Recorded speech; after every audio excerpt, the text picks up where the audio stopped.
The next episode, Obsession, starts with a field trip to Luthor Corp. As Clark was on the elevator, it suddenly failed and Clark stopped it, but he wasn't alone. There was a girl in there with him. Her name is Alicia Baker. Before his secret could be exposed to everyone else, Alicia exposed her own secret and teleported them both to safety. She then asked Clark not to tell. Now we all should know by now that Lionel tried to kill Clark. Clark thanked Alicia and the two bonded over the fact that they have abilities. You know, the actress who plays Alicia, I always found her talented and a beautiful woman. I don't know, maybe it's the smile in the eyes. Anyway, Alicia later asked Clark on a date, and he says yes and couldn't have been more obvious about it. Clark bumps into Lana and she warns him about Adam. Here we go again. Lana, you couldn't have just called Clark and just have him known beforehand, but I guess for the audience to see the interaction, I'll allow it. And then we get the most awkward scene. Alicia reminds Clark that she will see him later. Clark tried to play it off with Lana, but Lana walked away without saying anything. After a nice night out, Clark and Alicia almost shared a kiss, but it was cut short. Later that night, Alicia visited Clark in her lingerie and tried to get it on with Clark, but was caught by Jonathan. Clark goes on to tell his parents that Alicia could be the one he could actually be in a relationship with, which Alicia overhears. Back in school in the boy underworld, they knew what almost transpired between Clark and Alicia. As Clark opened his locker, Alicia put many sexy photos of herself in there. So Clark goes to Lex to ask for his advice on what to do because he doesn't know what made Alicia act that way. But clearly you don't remember what you said to lead her on, but I guess that wasn't for her to hear at all. Clark shows concern, but Alicia says there's nothing to worry about. Clark tried to tell Alicia's parents, but they just said just go along with Alicia says. Clark x-rays Alicia's room and sees that it's lined with lead. When Clark left, Alicia managed to overhear the conversation. Later, Alicia's father was in an accident, but Clark is suspicious of Alicia. Alicia subtly threatens Clark not to say anything at all. Clark figured out Alicia's weakness, that she could not teleport as long as the room is lined with lead. So Clark devises a plan to subdue Alicia, but it doesn't work as she pulls out kryptonite to weaken Clark. Oh yeah, she overheard Clark mention his weakness. Alicia proceeds to kill Lana because she feels that Clark is still in love with her. Clark breaks free and stops Alicia in time, and he uses the lead paint to stop Alicia from teleporting. She is then arrested and thrown into Belle Reve, and I'm sure we will never see her again. But I wonder why she just didn't blur out Clark's secret. Moving on. In Resurrection, Jonathan is recommended for heart surgery, and after much convincing from Clark, Jonathan wants to go through with the surgery. Clark's friend Garrett lost his brother Vince to a liver disease. Vince's body was taken to an abandoned building, and we see that Dr. Tang used some kind of serum to bring Vince back to life. Later that night at the barn, Vince shows up somehow, but he immediately starts to bleed from his eye and passes out.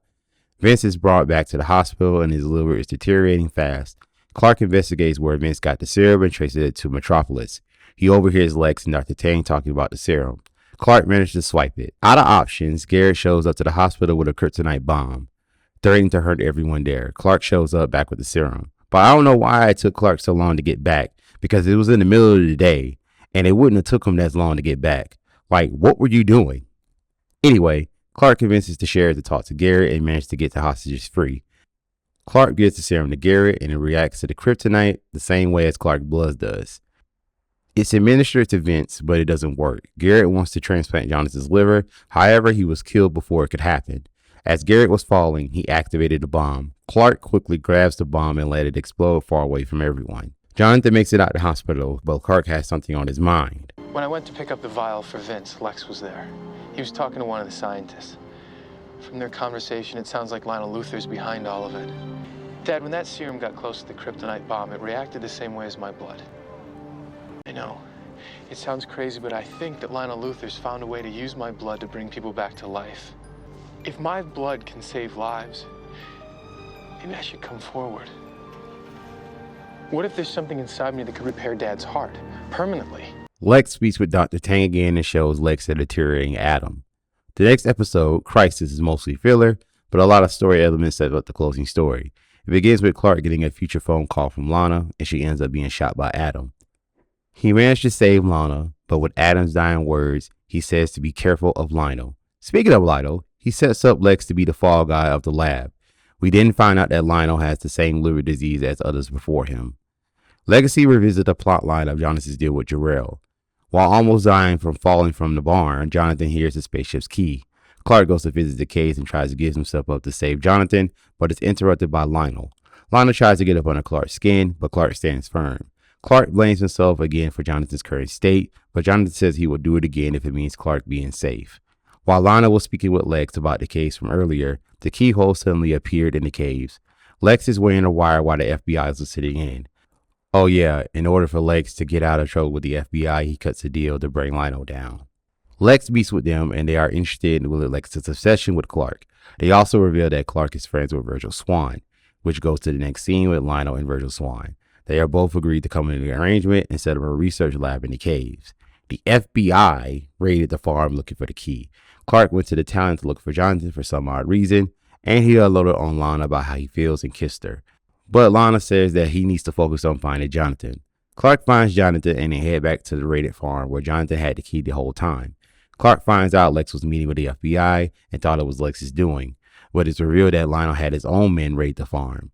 Clark finds out that Virgil Swan could have dealt with Lionel and accused him of betrayal. Virgil pulls up a message for Clark to read saying that I am waiting. However, the message originated on Earth and it wasn't for Clark. Jonathan takes the key and goes to the caves with a shotgun, threatening Lionel. However, the two start a fight. The key activates and opens with the wall. While Lana was distracted, Jonathan tried to kill Lionel, but Clark stopped him. The only way the two escaped was the threats from Jonathan that he wouldn't tell the police that Lionel illegally raided the farm. The key subsequently went through the wall. Clark meets with Lana again and he wants to rekindle the relationship, but Lana pulls away, saying that worried if Clark will come around, made her miss out on opportunities. But overall, she can't keep doing this with Clark. Later, Clark tells Jonathan to let him help because he figured out that Jarrell's message was for Jonathan. Clark asked about the key and Jonathan said that it's not in the wall, but it was out there somewhere. The key somehow managed to end up in the possession of Dr. Swan. Now, there are a lot of plot holes in this entire episode that I could not ignore, so I'll try to name some. 1. Why didn't Clark just go home first? And also, doesn't he have a cell phone? Why would he need to go all the way to the town to call home? After the raid, why did Jonathan put the key back in the same place he had it?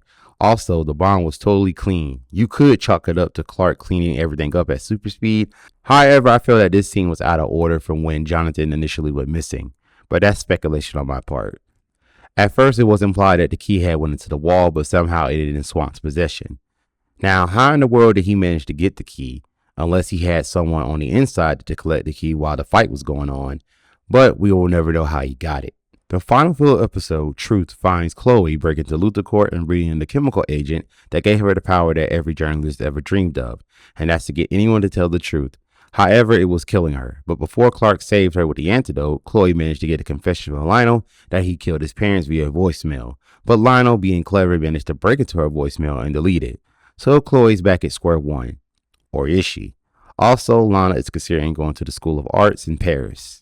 In Memoria, we find a flashback of Lex holding a blanket claiming to be his brother Julian. As Lionel tried to get the hold of Lex, the blanket fell, much to Lex's horror, as he screamed out for Julian. We then go back to the present and Lana finds him on the ledge, screaming for Julian. However, he falls and passes out. Lana goes to Clark the next day and tells him about what happened, fearing that he may have a relapse. So Clark warns Lana to stay away because of what happened with Lana with the horse. No, not that. Clark goes to see Lex and make sure he's okay, but Lex responds with this. I haven't lost my mind, Clark, if that's what you mean. I just indulged in a little harmless sleepwalking, that's all. Lex, you were on a ledge. Yelling Julian's name, you could have killed yourself. You know, when I found you asleep in the middle of Route 8 last year, I don't remember questioning your mental health. Lex goes to Summerhold and Clark follows. Lex has been going through an experiment procedure to unlock his repressed memories. He also has another flashback, and this time was at Lex's birthday party, which no one showed up, much to Lex's expectations. However, Lionel gives Lex a pep talk and gifts him with a box that you can metaphorically put your doubts and fears inside. I guess instead of giving his son a hug, that's the only way Lionel can show affection at all. Clark tries to get Lex to stop, but Lex stands firm. Clark goes to Lionel hoping to get him to stop Lex, but Lionel feels there's something more to Clark's plea.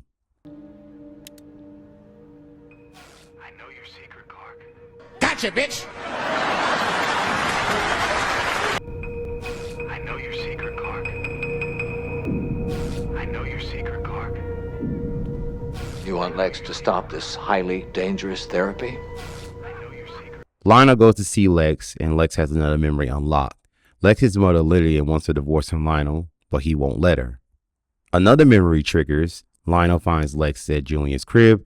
Lex tells Lionel that it was an accident. Lionel looks and sees that Julian is dead. Lionel smacks the shit out of Lex, bringing us back to the present. I'm sorry, I almost started laughing just now when I said that. But anyway, Lionel feels that Lex could have another psychotic break, but Lex knows better and says that Lionel is afraid of what Lex might remember. Lana goes to see Clark and tells him that Lex will continue his treatments, prompting Clark to go to Summerhold. However, he is weakened by the liquid kryptonite that is used for Lex's treatment. It is revealed that Clark was set up by Lionel in exchange for Lex's treatment to cease. Clark is lowered into the tank, and he starts to remember his earliest memories of Krypton and shouts out the name Lara. But the machine starts to malfunction and explodes. Before then, Lex comes to Summerhold and begs Lana to confront him. Lex ended up saving Clark in the end. Clark tells Martha that he remembers his birth mother's name, Lara. Later, Clark and Lex argue over the facts of the war between Lex and Lionel, that innocent people will get caught in the crossfire. Lex has another memory and he confronts Lionel. We get a very emotional and powerful scene from the both of them. Well, we put that tragedy behind us years ago, didn't we? I didn't kill him.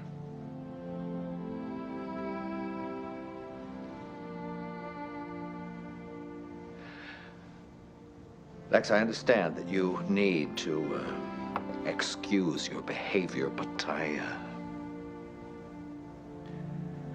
I saw you, Lex. I saw you standing over Julian's crib.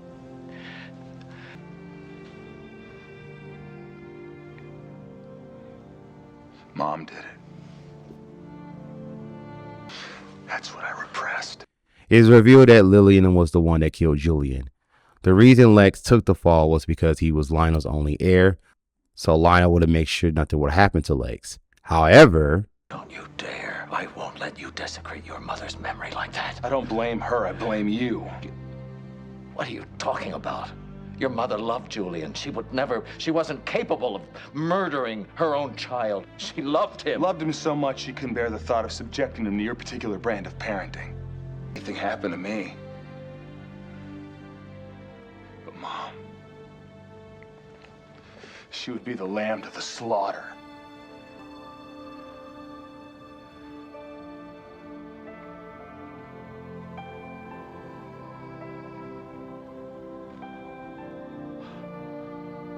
Oh.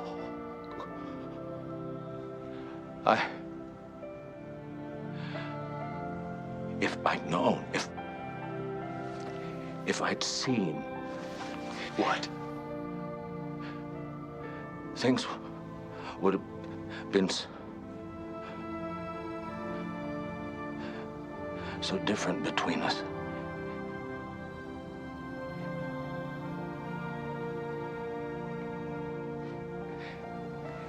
Yes, Dad. You might have actually loved me. No. No.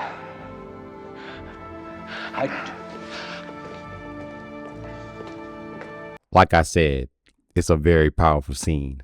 Talisman brings us to the caves. Lionel meets with Joseph, Kaya's father from season 2, Skinwalker episode, and his steward Jeremiah. Lionel shows an artifact found in the cave, and Jeremiah wants to study it, but Lionel objects. Jeremiah smashes the artifact and it holds a knife inside. Lionel tries to get it back, but Jeremiah pushes him back, showing that he has super strength. Then it was displayed that Jeremiah is now bulletproof and has super speed. Joseph goes to see Clark and tells him that the story of the Naman is true, and Jeremiah has the blade, claiming to be the legend. Lex finds Lionel at the hospital and has an interest in the cave. Clark and Joseph fight Jeremiah and try to get him to release the blade, but to no avail. Jeremiah vows to fulfill the prophecy and kills Naman's greatest enemy, Zageeth. Later, Lionel tries to threaten Clark to get Joseph to convince Jeremiah to give back the knife. However, Clark gets an idea. He gets Joseph to buy into Jeremiah's claims that he is Naman and to get rid of Clark. Clark tries to use kryptonite to weaken Jeremiah, but it doesn't work. The two fight, but Jeremiah gets the upper hand and stabs Clark, leaving him for dead. Jeremiah kidnaps Lionel, believing that Lionel is Zageeth. Jonathan and Martha find Clark and they try to stop the bleeding until Jonathan unknowingly heals Clark. The next day, Clark wakes up and his parents are relieved. They let him go to start Jeremiah. As Jeremiah gets ready to kill Lionel, Clark intervenes and the two fight. This time, Clark prevailed and managed to free Jeremiah from the knife. Lex shows up to free Lionel. The knife lands in front of both Lionel and Lex, and they both reach out for it, and the knife disintegrates. The legend says that when the mom's greatest enemy grabs the knives, it will disintegrate. Now Clark doesn't know whether it's either Lex or Lionel is his greatest enemy. Jeremiah was committed to Belle Reve and is in a coma, and they don't know if he'll ever come out of it.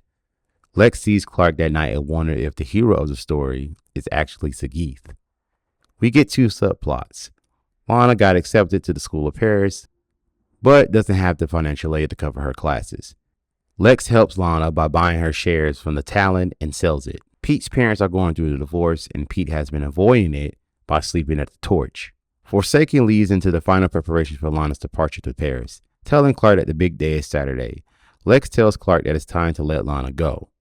Pete tells Clark about his parents' divorce and his mom's new job, and she will have to leave for Wichita. Pete, however, is going to stay in Smallville to commence his senior year. Meanwhile, Emily Dinsmore, a child friend who tried to kill Lana last season, has grown in age in the last 11 months. So she has the appearance of a teenager, but she has the mental development of a child. Anyway, she breaks out of her room by facing through the walls due to her molecules moving faster than any normal person. Meanwhile, Clark invites Lana to dinner before she goes, planning to tell her his secret, hoping that she will stay. However, Lana is then kidnapped by Emily right before she kills her father. Wait a goddamn minute. Is that the janitor from Scrubs? Damn, I knew something was strange about him throughout that show. Anyway, Lana found out that Lex was working with the FBI and had paid off one of the agents that got information on Clark by interrogating Pete. Clark feels that Lana stood him up, but he's not giving up on her that easily. The next day, Clark goes to the Talon looking for Lana, but unknowingly runs into Emily. She lies and said that Lana has already left for Paris. If that's not the most convoluted ass lie if I ever heard one. Anyway, Clark goes and finds out that it was a lie and later confronts Emily, but she gets away. Lana attempts to get away from Emily, but to no avail. Clark finds Lana in time, fights Emily, and defeats her. Lex finds Loader, the FBI agent interrogating Pete. Lex presents evidence from a transcript from Chloe's voicemail with the confession of Lionel killing his parents. Pete goes to see Clark to warn him about Lex. Pete decided to move to Wichita with his mom, saying goodbye to Clark. Lana meets with Clark, hoping he will tell her his secret, but all he does is tell her goodbye. Lionel is then arrested, but before he's taken away, he subtly warns Lex. And now we are in the season finale with the episode Covenant. A naked girl makes it to the Kent farm, calling herself Kara, saying that she is here to take Clark home. Kara explains that she came from the cave wall. Jonathan, who is not so sure, Do us a favor, huh? Give us a display of all of your special abilities. Dad, Clark, you told me yourself that Pete's being harassed by the FBI. How do we know that this isn't just some sort of a ploy? Jonathan Kent, you have no place in this conversation. I will show Kal-El all he needs to see in due time. where did you hear that name? It was given to you at birth. Why are you here? To take you home. Clark? Lex, Hey, do you have a second? this is, Kara disappears when Lex arrives. Lex says that Lionel will be out on bail if no one can come forward, but Clark says that he was there when Lionel ordered the increase to his electroshock therapy, regardless of whether it turned Lex into a vegetable or not. Lionel is not worried and still wants to report on Clark. Kara showcases her abilities to Clark as she says that she will wait for him as long as it takes. Lionel reveals to Lex that he is dying of a liver disease. However, Lex sees it as a desperate attempt to get sympathy because he was about to go to prison. And Lex is right. That's exactly what Lionel was trying to do. But more on this towards the end. Back at the farm, Kara reveals that Jonathan made a deal with Jor-El that if he was given the power to bring Clark back, he would one day deliver him back to Jor-El. Clark and Martha took it how you think. Outside the house, one of the FBI agents, Loader, was listening in, and Kara confronted and killed him. Kara also prophesies to Clark that the people close to him will either lie, betray, or leave him. Lana visits Clark before she leaves for Paris and asks him to take her to the airport. She also knew that Clark wanted to say more in the previous episode, so he has the chance to say it before she is gone. Clark gets a certified package from Lionel, But why does that delivery guy look so familiar? We've got company. Friend or foe?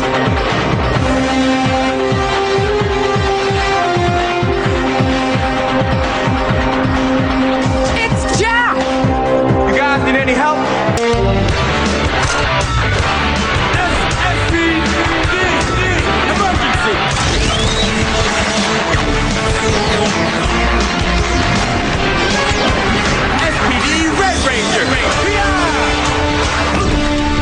Let's get this party started. Oh, chills. Literal chills. Must have been an ancestor. Or his father, great uncle. Whatever. Anyway, Clark gets a key and he heads to Lionel. What is this? Now hold on. You just activated my trap card. The key you're holding. It opens a door. 3rd floor, East Wing, Luther Mansion. You'll be fascinated by what you find. I'm not walking into some kind of trap. Mark, I don't want to harm you. I want to enlighten you. You want answers? You're gonna find them. Answers you won't believe. Meanwhile, Jonathan enlisted Chloe's help to run fingerprints of the teacup that Kara touched earlier in the episode. Clark finds the room and is in awe. Lex has a whole room dedicated to solving the mystery of Clark. Lex catches him and had this to say. Before you jump to conclusions, Clark. You told me you stopped investigating me. I did. You did. Then what is this? I understand how you could think all this is about you. But in fact, it's about me. Lex, do you know how stupid you sound? You got a picture of the man on all sides of the room. A 5-year-old can deduce this room is totally about Clark. I was going to save this till later, but I have to say it now. Last year, I saw a TikTok with this scene, and it had a caption saying that Clark didn't trust Lex with a secret, and that's why Lex became who he is today. The answer to why is right there. Also, people have instincts, and Clark has an overabundance of it. And in this case, he was right not to trust Lex, because look what happened when Lex was at Belle Reve. His words, not mine. He said that he was going to use Clark because he knew of his abilities. And also, he didn't even give time to bask and, take it all in when Clark saved him from Morgan Edge. And as soon as his psychiatrist showed up, he couldn't help himself but blurt out Clark's secret. I don't know what woke society is trying to do here, but it didn't work on me. Clark trusted himself not to trust Lex with his secret, because putting the blame on Clark is irresponsible as fuck. Think about how many times Lex would have exploited Clark if he learned Clark's secret early on. And also, what do you think would have happened if Lex learned about Clark's weakness to kryptonite? I could go on, but we can be here all day. God, I almost brought into this crap years ago until I saw this episode for myself again. So whoever made this up and thought they ate with this is wrong, stupid, and stank. Emphasis on the stank. Clark contemplates on whether or not to leave with Kara. Being lost in what happened, he forgets that he had to meet Lana. He shows up and sees Lana with Lex. He stands in awe and leaves before she catches up to him. That scene kind of parallels to where Clark was briefly shown at Lex's funeral, and Lana tried to catch up to him, but he disappears before she finds him. So I thought that was neat. Clark makes it to the courthouse in time to get his testimony, and Lionel is denying bail. Clark didn't renounce his friendship with Lex.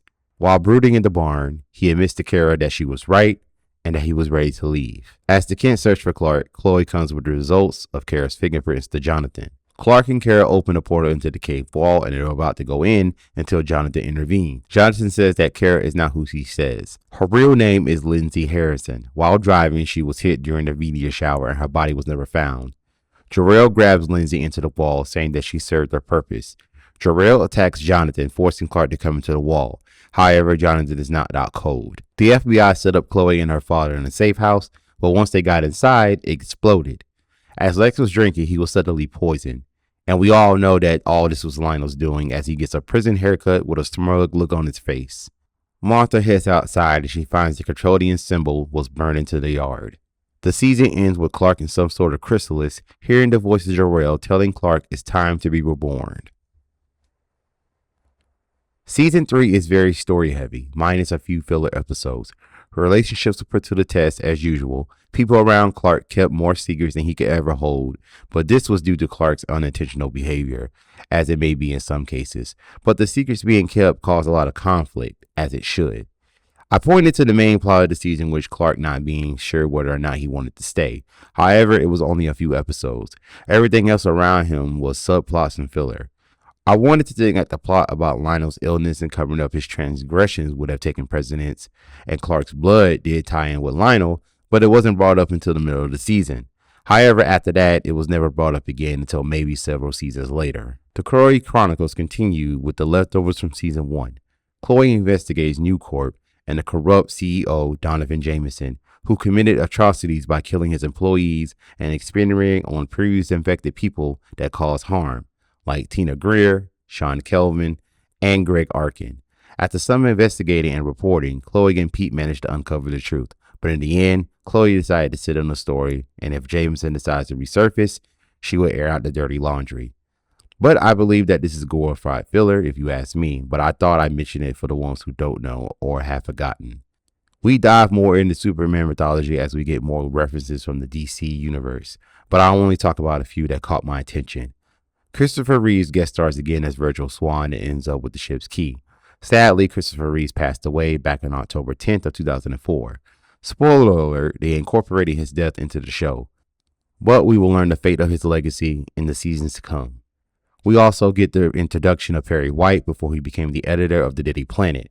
I believe that every character that's from, the DC lore and Superman mythology, I think Smallville loves to take liberties with certain humble beginnings, including Perry, being drunk and then have to pick himself back up to one day be the editor-in-chief of the Daily Planet. But we have not seen the last of Perry White in Smallville, but not until many years later. They attempted to have the Great Value Legion of Doom in the episode Asylum, but look how long that lasted.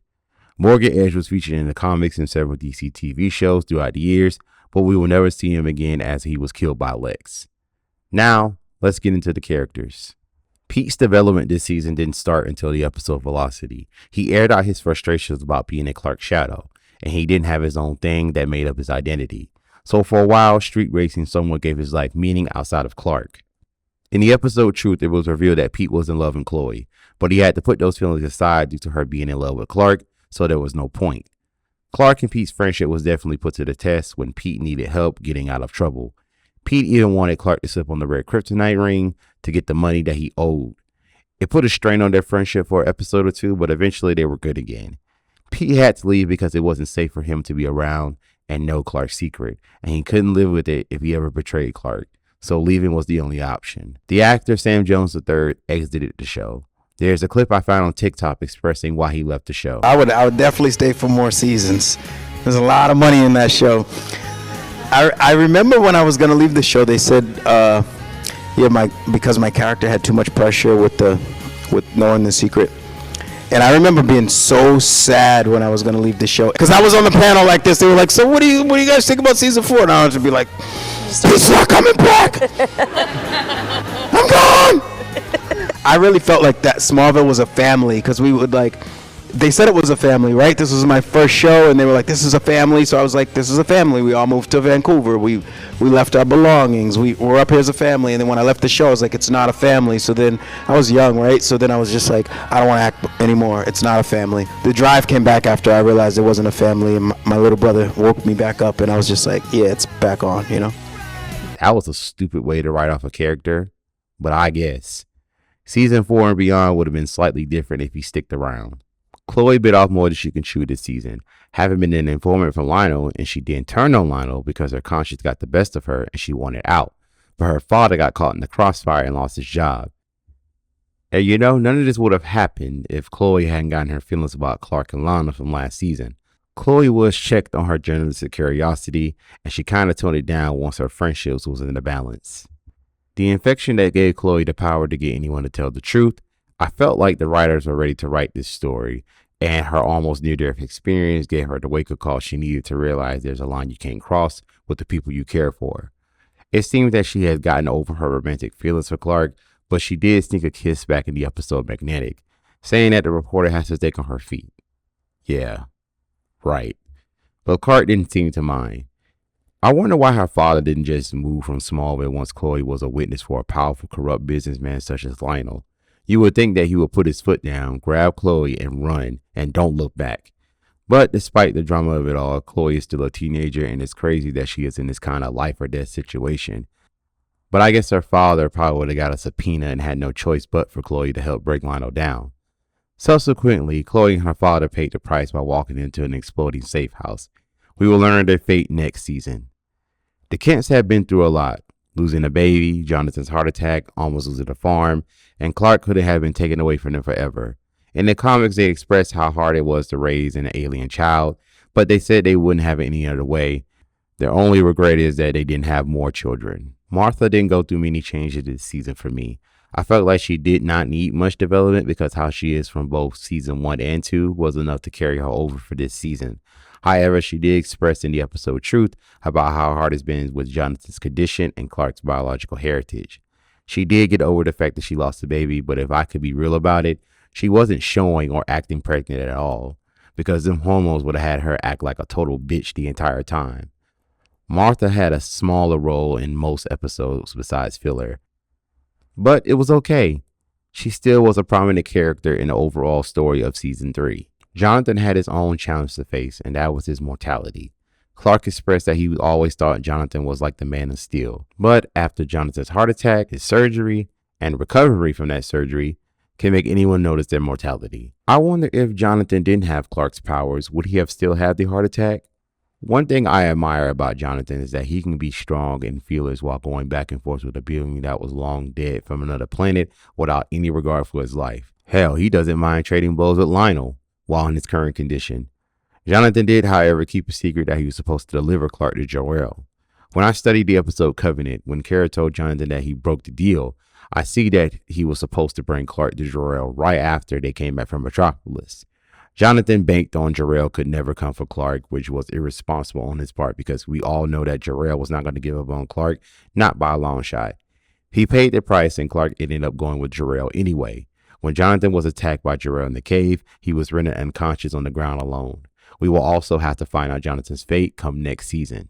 Lana tried to wait around for Clark, but clearly he wasn't going to come around.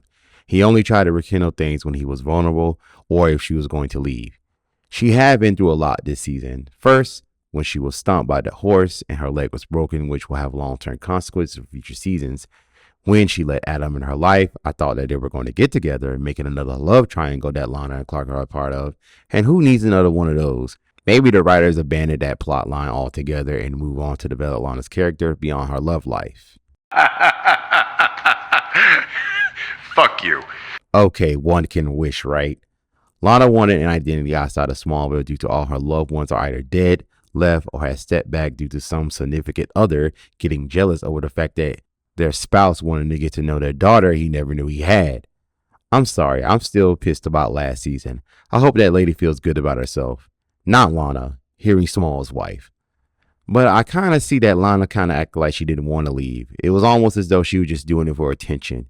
But she ended up going anyway. Hopefully this is the last time we will see Lana. Okay, who am I kidding? Of course we will. Lionel was kind of like the big bad this season, which is the first of the show to have a physical big bad. Lionel had everyone on edge, from using Clark like a lab rat, repeatedly throwing Lex under the bus, illegally ransacked the Kent farm to look for the key, having people who betrayed him arrange to be killed, and throw advances at Martha. So tell me that he didn't give off big bad vibes. We learned that he resented Lex for years due to thinking that Lex killed Julian, but found out that it was Lillian that did it, much to Lionel's horror. We also found out that he had the same liver disease as Adam and Vince, which explains the obsession over the caves and Clark. A dying man could get desperate, and was it above using people to test his experiments before he tried it on himself? But I don't know why he just didn't use it before. We've seen what the syrup can do for dead people. Imagine the miracles it can do for the ones that are still living. However, Lionel, being cautious, just used the dead people to test his experiments. Even though we now know the truth that Lionel arranged for his parents to be killed, to start his business. However, he will keep that lie alive until he believes it himself. Lionel's villain side really showed when he went to jail and denied bail. He was still running things while in jail and managed to try to kill Chloe and Lex. Hell, he probably would try to kill Lana for shits and giggles. And with Clark, he would have had a difficult time killing Clark, which he would have probably end up learning his secret. However, Lana will probably die in prison. We just have to wait until next season to see. Lex stepped back on dating women given what happened in his last relationships. Lex just wanted to get back to work with his father at the first part of the season. But once his psyche got into play, that's when all hell broke loose for him. Back in the Smallville comic, we get the expanded look of the confrontation between him and Lewis. We all know that Lewis was a figment of Lex's imagination, but it also represented Lex's twisted thoughts on his hatred towards Lionel. However, Lewis was never seen again after that, but it was used to jumpstart Lex's psychotic break. Like I said, Michael Rosenbaum killed it this season with his acting. His friendship with Clark grew as he returned to see the surprised look on his face and embraced him with a hug. I felt like even though his father was trying to kill him and silence him, he could always count on Clark to be there for him. However, he still was hiding the fact that he was hiding the whole shrine to investigate Clark, which ended the friendship. Well, it is Lex's fault that he lied and said that he stopped doing it. Like I said before, Lex had no trouble blurting out Clark's secret once he learned it.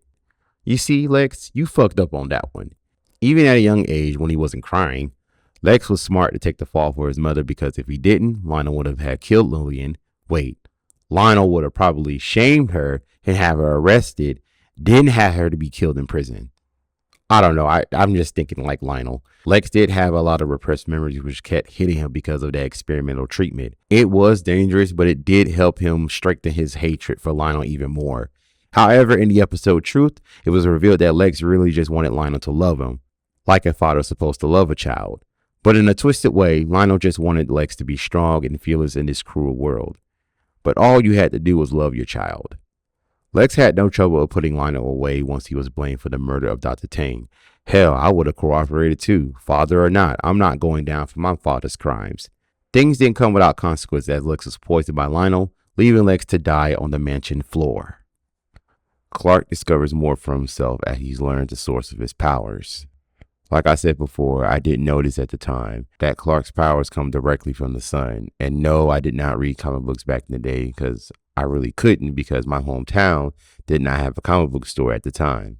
So I'm just learning this from Smallville and the Justice League episode Hereafter to where Superman had supposedly died. However, he was sent to the far future to where the yellow sun turned to the red sun, which means that his powers did not work. So after watching that episode over and over again as I watched the reruns when I recorded them on tape, and it clicked in my head, I was like, damn, I did not know that his powers came from the sun, which is a neat thing, which makes Superman, the character that is, all more cooler. Anyway, Clark learned a new ability, super hearing, which at first compensated for his lack of sight at the time. We will learn how far he can hear with his super hearing in the seasons to come. I always thought that Jor-El made him leave, but it turned out he ran away from everyone. It's funny how you watch this show as an adult years later. Clark was only going to be honest with Lana because she was going to leave, but she said it wouldn't matter if he was super or not, she would still love him no matter what. But Clark couldn't take that risk. In the comic, he tried to tell Lana his secret, but a criminal he put away tracked Clark down and tried to kill Lana, but he stopped it. Feeling that he inadvertently put Lana in danger, he decided not to tell her. This was before she left for Paris and before the episode shattered. But it furthers my point that he was only going to tell her because he was threatened that someone else would win her heart. Which he is right because she left to the most romantic city in the world. I mean, I hate to say it, regardless of how I feel about Lana sometimes, she is fine. I would go crazy too if that fine ass was leaving to another country. But he did the right thing and let her go. But Clark doesn't like putting his heart on the line due to his secret. Clark had a lot of strains on his friendship at one ending. He had Chloe at arm's distance once he found out that her and Lana were spying on him. We know about how Clark had to steal to help Pete out, but those two were good towards the end of the season. But Pete ended up leaving anyway, not just for his safety, but for Clark's as well. Clark, in his friendship with Lex, was probably motivated by what happened to the knife when Lex tried to touch it. We find out that Clark being found by the Kents was not an accident, but a pact between Jor-El and Hiram Kent, Clark's grandfather. I guess retconning that to advance the story was the cool part from the writers, so I'll allow it. So as I studied the episode Exile, it turns out that Jor-El anticipated on Clark being in Metropolis for all those 3 months because he told Jonathan that that phase of Clark's journey is almost over. One thing I'm tripping on is, how in the world did he get an apartment in his name if he's a teen? Unless he just paid cash and it was like, oh, don't worry about it, just take the money. We could just chalk it up to that. We only got a glimpse of what Clark was doing the entire time, so one can wonder. I also believe Clark wanted to come home, but he felt like he had to stay away, so staying on Red Kryptonite did that for him. When he came back, he resumed his daily saves and always wanted to do the right thing. When he felt that he was betrayed by his family and friends, he wanted to pack up and leave again instead of facing change head on. He did change his mind though, but it didn't matter once Jor-El forced him into the cave wall so that Clark could be reborn, which we will find out next season. This season took over a year to write due to moving and personal issues that I won't get into, but life happens. I did like season 3. It was one of my favorites growing up because we got to see Clark grow and get some more DC lore on top of that. I like how this season started off from a cliffhanger and ended with a cliffhanger. So what's in store for the characters of Smallville next season? There will be new characters introduced, guest appearances from actors from the Superman movies, a classic DC character will speed into Smallville, and a destiny that will lead Clark halfway across the world as we will continue with Smallville Season 4. I want to thank you all for watching. I didn't mean to take so long, but I promise no matter what, it won't be long before the next one.